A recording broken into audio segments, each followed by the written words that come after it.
মানুষের মধ্যে আস্থা অর্জন করে নিয়েছে এবং যাকে সকল ধর্ম বর্ণ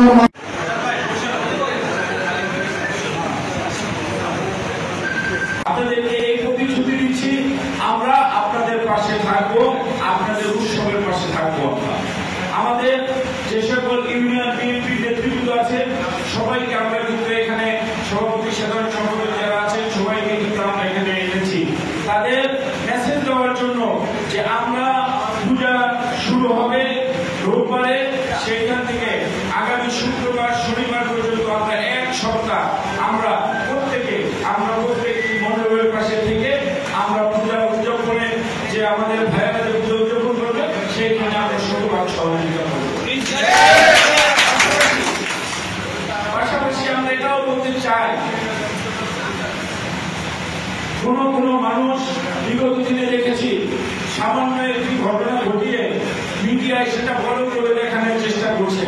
এই জন্য আমরা যারা কালকিনিবাসী আছি, কালকিনি ডাসার মাদারপুরের মানুষ আছি, আপনারা জানেন কালকিনিতে এই 5 তারিখের পরে আমরা কোথাও কোনো অরাজকতা হতে কিন্তু আমরা দিই নাই। একটা মানুষ হয়রানি হোক এরকম কোনো কাজ কিন্তু আমরা করতে দেই নাই। অতএব সাংবাদিক ভাইয়েরা আছেন, আপনারা সার্বক্ষণিক আমাদের সহযোগিতা করেন, পাশে থাকেন, আমাদের কথাটা আপনারা জাতিকে জানিয়ে দেওয়ার চেষ্টা করেন।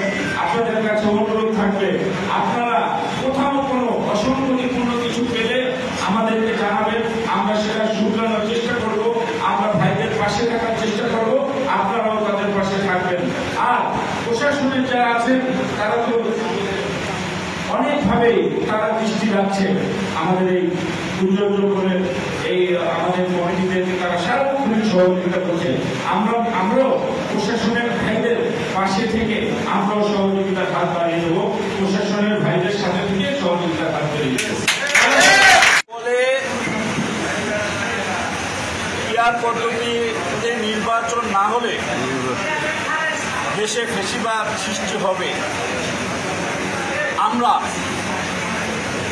মনে করি আজকে যারা পিআর পদ্ধতিতে নির্বাচনের জন্য নির্বাচন প্রক্রিয়া বানচালের জন্য চেষ্টা করছেন, আমরা মনে করি তারা আবার ফ্যাসিস্টদের প্রতিষ্ঠিত করার জন্য পিআর চাচ্ছে। আমরা মনে করি এই দেশে বিগত দিনে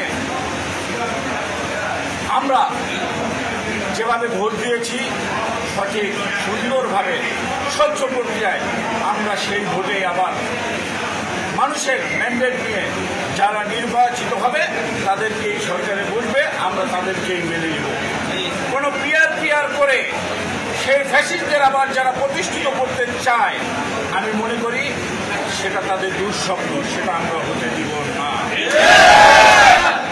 আমরা ঢাকা বিশ্ববিদ্যালয় আমরা তাদের নির্বাচনের প্রক্রিয়া দেখেছি, যে ভিপি হয়েছেন তার সাথে ফ্যাসিস্ট প্রধানমন্ত্রী হাসিনা না হলে 100-র উপরে ছবি দেখেছি আমরা। সে কিভাবে ডাকসুতে আবার ক্যান্ডিডেট হওয়ার সুযোগ পায়, কিভাবে সেই ফ্যাসিস্টদের দোষর কিভাবে আবার নির্বাচন হয়। আমরা এখন সারা বাংলাদেশে আবার ফ্যাসিস্টদেরকে প্রতিষ্ঠিত করার জন্য যে পিআর নিয়ে আলোচনা হচ্ছে সেই পিআর আমরা মানব না, মানিও না।